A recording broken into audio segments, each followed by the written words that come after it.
പറഞ്ഞപ്പോഴേ ഹായ് ഞാൻ നിങ്ങളുടെ ഉണ്ണിക്കണ്ണം മംഗലണ്ടാം, നിങ്ങളല്ല ഞാൻ പണിക്ക് പോണില്ല പറഞ്ഞത്. അതുകൊണ്ട് എൻ്റെ അനിയത്തിമാരും അനിയന്മാരും എന്നെ ബാംഗ്ലൂർക്ക് വിളിച്ചിരിക്കുകയാണ്.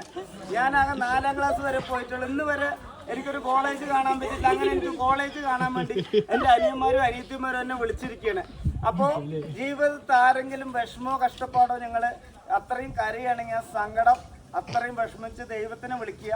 പിന്നെ അത് പുഞ്ചിരിയായി മാറും. ഈ 4ാം ക്ലാസ്സുകാരൻ ഇവിടം വരെ വന്ന് നിൽക്കാൻ കാരണം ഒന്നാമത് ദൈവം, പിന്നെ രണ്ടാമത്തത് വിജയണ്ണൻ. എൻ്റെ വിജയണ്ണൻ കാരണമാണ് ഞാൻ ഇവിടം വരെ എത്തിയിരിക്കുന്നത്. അടുത്തത് അപ്പോ വിജയണ്ണ എനിക്ക് ഒരുപാട് വിജയണ്ണ എൻ പേര് ഉണ്ണിക്കണ്ണ വീട് വന്ന് കേരള എനിക്ക് ഉങ്ക പടത്തിന് അടിക്കണമെന്ന് ആശ തന്നെ.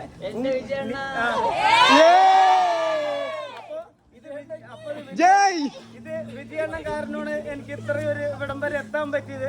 അപ്പോൾ ആരെങ്കിലും ജീവിതത്തിൽ കഷ്ടപ്പെട്ട് വേദനിക്കുകയാണെങ്കിൽ അപ്പോൾ നമ്മൾ ദൈവത്തിന് മുറുക്കെ പിടിക്കുക, ദൈവം പുഞ്ചിരിയാക്കി തരും. അതേപോലെ നമ്മുടെ കൂടെ കഷ്ടപ്പാടും വേദനയിലും നമ്മുടെ കൂടെ ഒരു ഫ്രണ്ട് ഉണ്ടെങ്കിൽ അവനെ എന്നും നമ്മൾ കഷ്ടപ്പാടും വേദനയിലും സുഹൃത്തുണ്ടാവും, അതെല്ലാവർക്കും ഉണ്ടാവും. അവനെ എന്നും നമ്മൾ കൂടെ ഇരിക്കുന്നത്. എൻ്റെ കൂടെ ഒരു ഫ്രണ്ട് ഉണ്ട്, മൻസൂറാണ്, കുറേ ആൾക്കാരുണ്ട്. അപ്പം ഇന്ന് എൻ്റെ പെങ്ങന്മാരും അനിയന്മാരിലൂടെ ഞാൻ ബാംഗ്ലൂര് ഒരു മാവേലിക്ക് വന്നിരിക്കുകയാണ്. ഇതാണ്. അപ്പോൾ ഇത് എനിക്ക് എൻ്റെ ജീവിതത്തെ ഏറ്റവും വലിയൊരു കാര്യമാണ്. അപ്പൊ എല്ലാവർക്കും ഒരു ഓണാശംസ. ഉണ്ണിക്കണ്ണം മംഗലണ്ടാം വിജയ് സാർ ഉമ്മ.